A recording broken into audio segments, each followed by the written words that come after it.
Sherlock Holmes and Jabez Wilson are sitting in Holmes' study. Holmes has the newspaper Morning Chronicle in his hand. Holmes reading from a newspaper. To the Red-Headed League, there is now vacancy which entitles a member of the league to a salary of £4 a week for purely nominal services. All red-headed men who are sound in body and mind and above the age of 21 are eligible.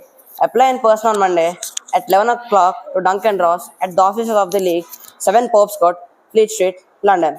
To Wilson. Most interesting, Mr. Wilson. Most interesting. The door opens and Watson comes in. Holmes, I'm sorry, I don't know. Come in, Watson. This is Mr. Jabez Wilson. He comes with a very interesting problem. Mr. Wilson, Dr. Watson has accompanied me on many investigations, and you can speak freely in front of him as you do with me. Will you tell your story again for Dr. Watson? Give him the advertisement to read. Wilson gives the newspaper to Watson. Holmes to Watson.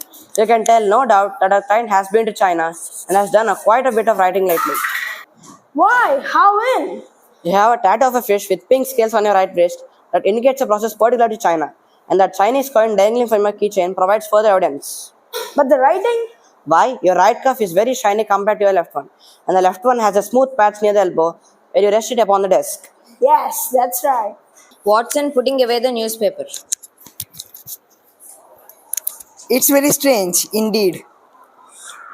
It is strange, isn't it? Do you see the day and the month of the newspaper? It's the Morning Chronicle of 27th April, 1890, 2 months ago. Now, Mr. Wilson, tell us about yourself. I own a pawn shop on Saks Coburg Square. It's a little shop and it doesn't make much money, but I have enough to go on. I have an assistant, Vincent Spaulding. It was he who called my attention to this advertisement. Well, I didn't know what to think. Tell me a little more about your assistant, please. Small, stout built, very quick in his ways, no hair on his face. Though he is not short of 30, has a white scar upon his forehead. He's a good worker. I couldn't afford an assistant, but he agreed to work for half wages. I couldn't find a smarter assistant. He spends a lot of time in the cellar of the shop, where he develops his photographs. He told me that he was an amateur photographer, and that he needed a place that was dark to develop his negatives. But it doesn't bother me.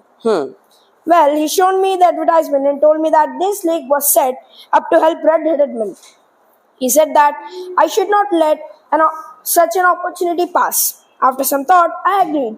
On Monday, he accompanied me to the address, where we met Mr. Duncan Ross. Upon seeing me, Mr. Ross was very excited and told me that I met all the requirements for this job. I was old enough and my hair was the right color. So, what did your job involve? I was to be in the office between the hours of 10 in the morning and 2 in the afternoon each day, and not leave for any reason. Mr. Spaulding said that he could attend the business for this short period. Well, I asked what I was to do. I could use an extra £4 a week. You see, Mr. Ross told me that I was to copy the encyclopedia. Copy the encyclopedia? Well, I was very pleased, Mr. Holmes. I went home feeling very happy. But that evening, I began to think again. Copying from a book is very strange work for a man to do. I think it's very strange, yes. The next morning, I went to Pope's Court with my pen and some paper. Mr. Ross was there, but he soon went away, and I began my work. I went in every morning at 10 o'clock and went home at 2. And on Saturday, Mr. Ross gave me my £4. How long did you work there? 8 weeks, but today I went to the office at 10 o'clock and the door was closed.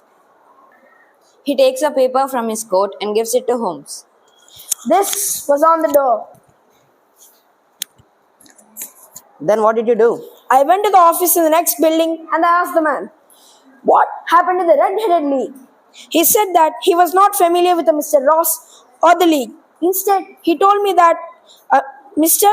William Morris, or solicitor, had rented the room until yesterday and had moved out. I asked about a few forwarding address, and when told, I went directly and found it to be a vacant lot. So you did not find a Mr. William Morris or a Mr. Duncan Ross, am I right? You are.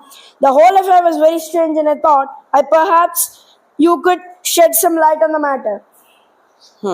Where is Vincent Spaulding now? He's at the shop. That is all, Mr. Wilson. Today is Saturday. I'm going to have an answer for you before Monday. Thank you, Mr. Holmes. We must work quickly, Watson. We're going to Saks Coburg Square right now. Outside Wilson's shop in Saks Coburg Square, Holmes is walking up and down. Now and then he hits the ground outside the shop with his walking stick. Then he knocks on the door of the shop. Spaulding opens the door. The legs of his trousers are dirty. Can I help you? Yes, how can I get to stand? Take third on the right and fourth on the left. He goes back into the shop and closes the door. He's a clever young man, Watson. Is he? Why did you ask about the Strand? You know London very well. You wanted to see him. Did you notice his trousers? His trousers? No, but I saw you hit the ground with your stick. My dear Watson, this is no time for discussion. We must go and look at the roads behind the Coburg Square. You have to go to work. Yes, to the hospital. I'm going to need you to come to the office. I have to call Mr. Jones. Outside Wilson's shop in Saks Coburg Square, Holmes is walking up and down. Now and then he hits the ground outside the shop with his walking stick. Then he knocks on the door of the shop. Spaulding opens the door. The legs of his trousers are dirty. Can I help you? Yes, how can I get to stand? Take third on the right and fourth on the left. He goes back into the shop and closes the door.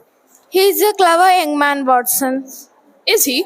Why did you ask about the Strand? You know London very well. You wanted to see him. Did you notice his trousers? His trousers? No, but I saw you hit the ground with your stick.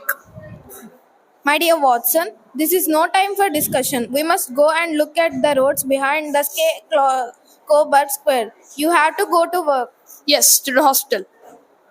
I'm going to need you to come to the office. I have to call Mr. Jones. The strong room at a bank with many boxes and crates in it. Holmes, Watson, and Jones are on the stage hiding behind some boxes. Is everything ready upstairs, Mr. Jones? My men are waiting at the front door of the bank and near the shop. Good. Now we must wait. Must be quiet and wait. He put out the light. The strong room is dark, but we can see the men waiting behind the crates. Nothing happened. Watson looked at his watch. It's 11:15, Holmes. When? Shh! Don't imperil our investigation.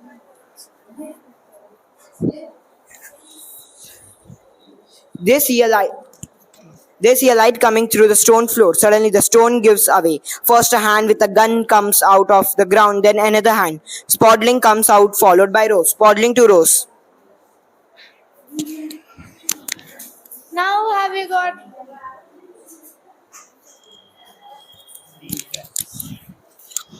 With his light, Holmes come out from behind his box and hits Spaulding's arm. Now the gun is on the ground. Rose quickly gets back into the tunnel. Jones wants to stop him, but he cannot. You can't get away, John Clay.